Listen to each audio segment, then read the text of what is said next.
시편 81편은 계속해서 우리 아삽의 시를 지금 보고 있는데요.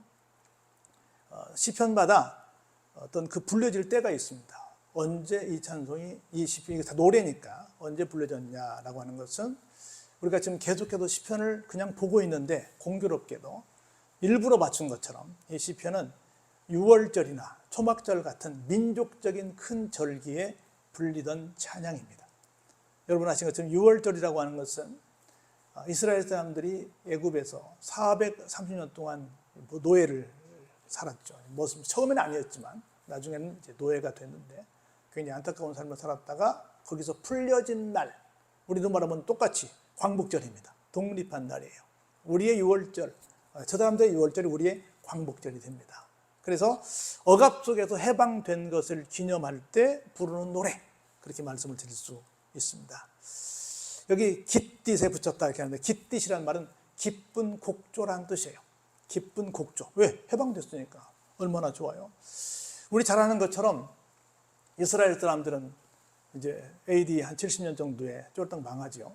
그래가지고 전 세계로 다 흩어져서 디아스포라라고 하는 흩어진 유대인이 되죠.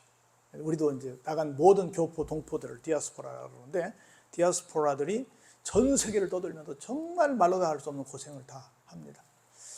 근데 그 사람들은 어떤 상황에서도 끝까지 이 6월절 절기를 어느 곳에서든 지켰습니다. 그래서 그들은 그렇게 말합니다. 내년 6월절은 이스라엘에서, 정확히 말하면 내년 6월절은 예루살렘에서. 그것도 막 거의 2000년 가까운 세월 동안 그걸 잊지 않고 계속해서 같은 말을 해마다 반복했습니다. 정말 그 말이 씨가 된다고 그렇게 해서 결국은 그들은 정말 다시금 자기들의 하나님께서 약속하신 그 가나안 땅을 찾게 되는 놀라운 기적을 맛보게 됩니다. 우리는 겨우 80년도 안 됐는데 정말 아까 그 엄청난 사람들이 모여서 그렇게 축제를 했던 그런 기념일을 우리는 정말 지금 어떤 마음으로 맞고 있는지, 해마다 어떤 마음으로 맞고 있는지, 사람들은 야 이제 연주다 놀러 가자 하고 그런 마음으로 맞고 있지는 않는지를 한번 생각해 봐야 됩니다. 우리가 여러 일정이랄지 저쪽에 그 여러 그런 걸 다뤘던 영화들도 많이 있는데, 그 독립투사들의 어떤 움직임을 많이 얘기했는데, 이분들의 활동을 얼마나 우리가 많이 봤다는 거죠. 근데 얼마나 정말 어마어마한 고생들을 하셨는데 그런 것들 우리가 얼마나 기억하고 있는지. 여기도 여러분 잘 아시는 것처럼 김좌진 장군이 여기 가까이에 계셨죠. 출생지가 가까이에 계시고, 앞에 여러분이 잘 아시는 것처럼 유관순 누나도 가까이 있고, 여러 가지 정말 우리 어떻게 보면 독립운동의 한 복판 여기였기 때문에 독립기념관이 바로 천안에 있는 것처럼 참 대단한 역사를 우리가 갖고 있는데 얼마나 그분들을 기리고 있고, 여러분들이 정말 독립운동가들을 얼마나 알고 있는지, 그분들을 해서 얼마나 참 감사한 마음을 갖고 있는지를 한번 생각해 보면서 이스라엘 사람들이 지켰던 그 6월절 절기와 우리가 지키고 있는 이 8.15 이 기념은 어떤가를 한번 비교해 봤으면 좋겠다 싶습니다.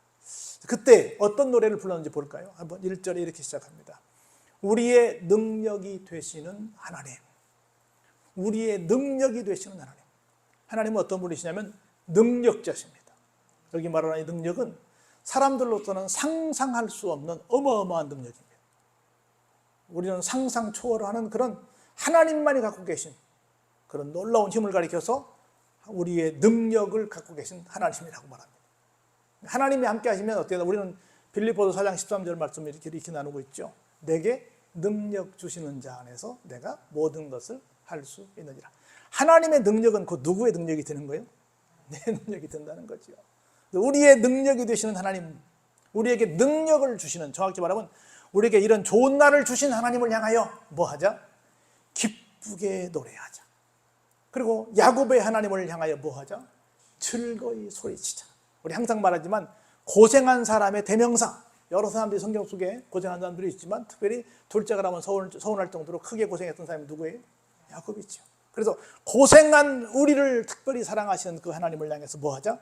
즐거이 소리치자. 소리쳐, 막 샤우팅, 소리쳐 노래하자는 겁니다. 그냥 찬송하는 게 아니라 막 정말 소리쳐 내 목이 터질 정도로 외치는 그런 찬양을 하자 그 말입니다. 왜? 하나님이 이런 기가 막힌 축복의 날을 주셨으니까. 우리와 모두 정말 하나님이 보호하사 우리나라 만세라고 외쳤던 것처럼 그렇게 하나님 앞에 뭐 하자? 소리쳐 감사의 찬양을 드리자. 이 날이 바로 무슨 날이다? 우리에게 광복절이다. 어떻게 해요?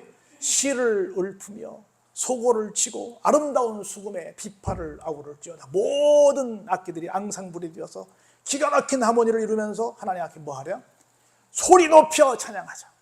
소리 높여 감사의 마음을 올려드리자. 이게 바로 광복절이라는 겁니다. 할렐루야. 그러면서 우리에게 이런 말씀을 하나님께서 해주십니다. 언제 그럼 우리가 소리 높여 하나님 은혜를 생각하면서 감사하면서 정말 찬양할 것인가에 대한 얘기를 합니다. 첫 번째로 언제요? 초하룻날. 그리고 언제요? 보름날. 그리고 언제요? 우리의 명절에. 명절은 당연한 얘기죠. 우리도 명절이 많지요. 명절은 당연합니다. 근데 명절 외에 어떤 날? 초하루와 보름날. 난 이 말씀이 굉장히 중요하다고 보는데 우리가 매달 시작할, 초하루는 매달 초하루니까 매달 시작할 때마다, 한 달을 시작할 때마다 뭐 하죠?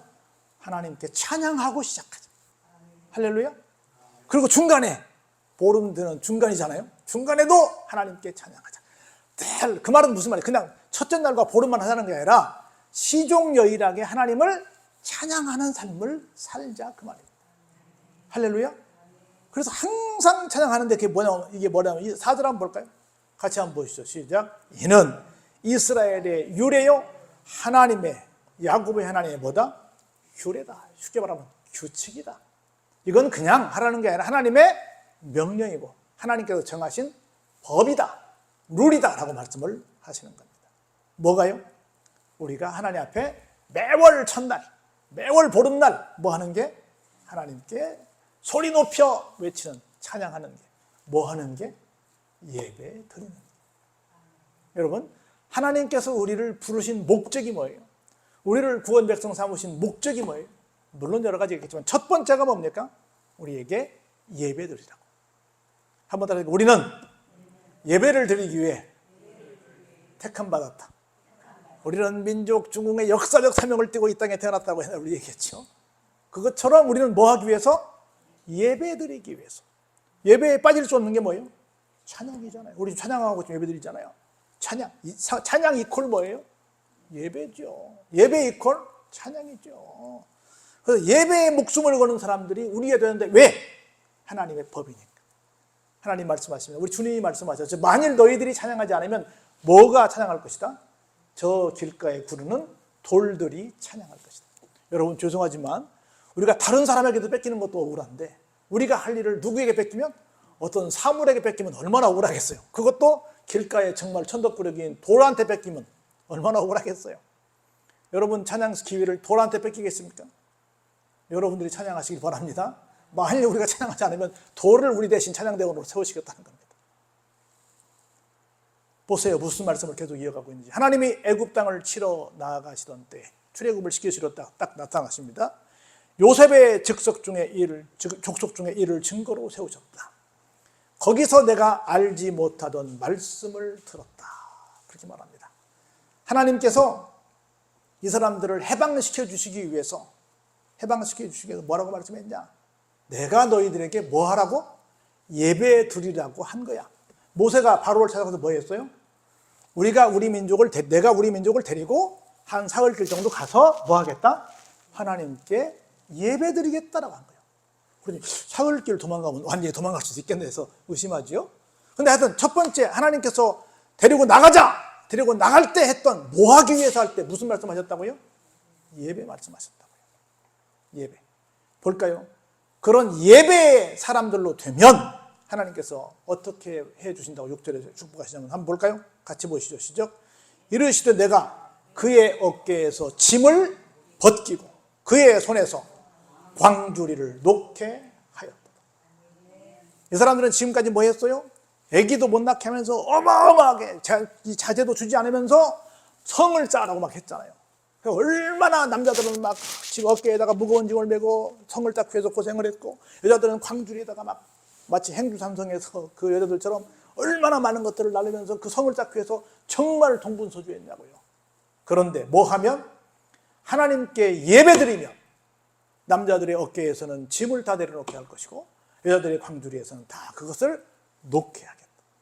우리의 모든 고달픈 인생을 다 해결해 주시겠다. 뭐 하는 사람에게? 예배 드리는 사람에게. 예배 드리는 게 뭐냐? 자, 볼까요? 내가 고난 중에 부르짖음에 내가 너를 건졌고, 이 사람들이 마지막 힘드니까 하나님 살려주세요 했잖아요. 그 소리를 들었어요. 그리고 볼까요? 우레소리의 은밀한 곳에서 내게 응답하며.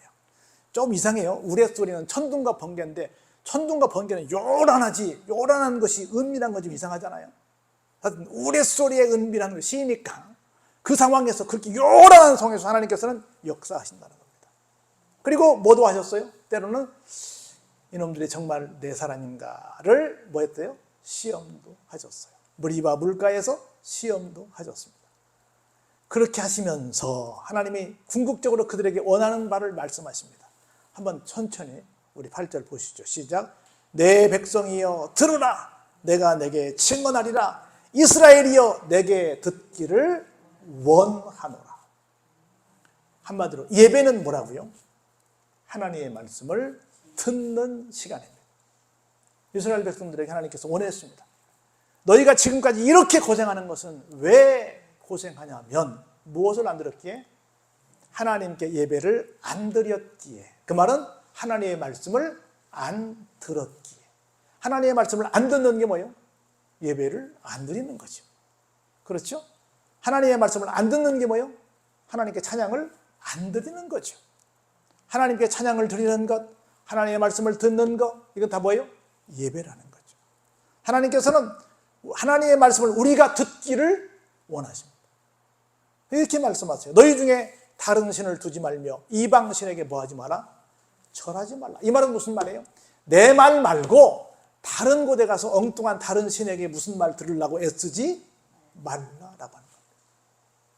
그런데 보세요. 만일에 하나님은 어떤 분이시냐면, 나는 너를 애굽 땅에서 인도하여 낸 여호와 내 하나님이니 내 입을 크게 열라 내가 채우리라. 우리 너무 이 말씀 잘 알지 않습니까? 이렇게 하나님이 말씀하셨어요. 내 입을 열라. 어떻게? 그것도 크게 열라. 내가 채우겠다 라고 하였으나, 그 말은 채우시겠다는 거, 안 채우시겠다는 거예요? 안 채우시겠다는 거지. 하였으나가 중요해요. 하였으나 보세요. 11절에 내 백성이 뭐예요? 내 소리를 듣지도 않았고 이스라엘이 뭐예요? 하나님을 원하지도 아니해서. 주셨다 안 주셨다? 안 주셨다는 얘기를 하려는 거예요. 하나님은 그 약속을 하셨지만 뭐 하지 않으면? 두 가지요. 하나님의 소리를 안 들으면. 두 번째는 뭐예요? 하나님을 원하지도 않으면. 하나님을 원하지 않는다는 건 뭘 원하지 않는다는 거예요? 예배드리기를 원하지 않는다면, 내가 비록 채워주신다고 약속했지만 뭐 하시겠다? 그 약속 유보. 이렇게 말씀을 하신다는 거예요. 하나님께 그런 마음은 있는데 하나님께 나오지도 않고 원하지도 않고 이런 사람들을 볼 때 하나님께 말씀하십니다. 그러므로 내가 하나님께 예배를 드리지 않는 사람들에게 내가 뭐요? 그의 마음을 완악한 대로 버려두어 그의 임의대로 행하게 하였도다. 여러분 한번 주보를 잠깐 보실래요? 여기 제가 주보에 여러분 주일 난제배 옆에 글이 하나 들어있는데 한번 제가 읽어드리겠습니다. 메가더가 이런 말을 했어요. 그리스도인은 자신의 믿음을 지배하는 사람이 아니라 믿음의 지배를 받는 사람입니다. 사실 좀 해석이 잘못됐는데, 뒤에 보면 영어의 문장을 보면 뒤에 But who is controlled by his faith. 그래서 두 번째 줄에 있는 믿음의 지배를 받는 사람이 그냥 믿음의 지배라. 무슨 믿음이에요? 그의 믿음이에요. 그의 믿음은 누구예요? 주님의 믿음이지. 하나님의 믿음이지. 하나님의 믿음의 지배를 받는 사람이 누구라고요? 믿음 중심의 삶을 사는 사람이다라고 메가더는 말을 했어요. 여기는 그냥 믿음의 지배를 받는 사람 이렇게 말했는데, 밑에는 보면 his faith니까 좀 밑에 읽어볼까요? 우리는 지금 어려운 때를 살고 있습니다. 이럴 때일수록 상황의 변화를 구하지 말고 뭘 구해야 돼요? 주님이 주시는 믿음을 구해야 합니다. 상황은 언제나 변화무쌍합니다. 앞으로 무슨 일이 일어날지도 모릅니다. 우리 삶의 근거는 우리의 상황이나 다른 사람의 말이 아닌 뭐가 되어야 돼요? 하나님의 말씀이 되어야 합니다. 상황에 대한 믿음이 아니라 신실하신 하나님을 향한 믿음이 우선되어야 합니다. 그러면 나의 기준에 따라 움직이는 것이 아니라 믿음이 우리의 삶을 끌고 가는 믿음 중심의 삶을 살아가게 됩니다. 그때 내 생각과 경험을 뛰어넘는 놀라운 무엇을? 하나님의 역사를 경험할 수 있게 됩니다. 믿음으로 모든 상황을 돌파하는 강력한 삶을 살 수 있게 됩니다. 아멘. 그의 믿음이 내가 갖고 있는 내 개똥 철학의 내 믿음이 아니라 주님이 우리에게 선물로 주신 주님의 믿음이 이걸 가능케 한다는 겁니다. 그래서 임의대로 놔둔다는 건 굉장히 무서운 말씀이에요. 임의대로 놔둬서는 돼요, 안 돼요? 안 되죠. 하나님의 뜻대로 우리를 끌고 가야죠. 그래서 볼까요? 13절 크게 한번 읽어보시죠. 시작. 내 백성아 내 말을 들어라. 이스라엘아 내 도를 따르라. 아멘. 내 말을 들어라. 하나님의 도를 따르라 그 말입니다. 그렇게 되면 어떤 결과가 와요? 내가 속히 어떻게 해요? 그들의 원수를 두르고 내 손을 돌려 그들의 대적들을 치게 될 것이다.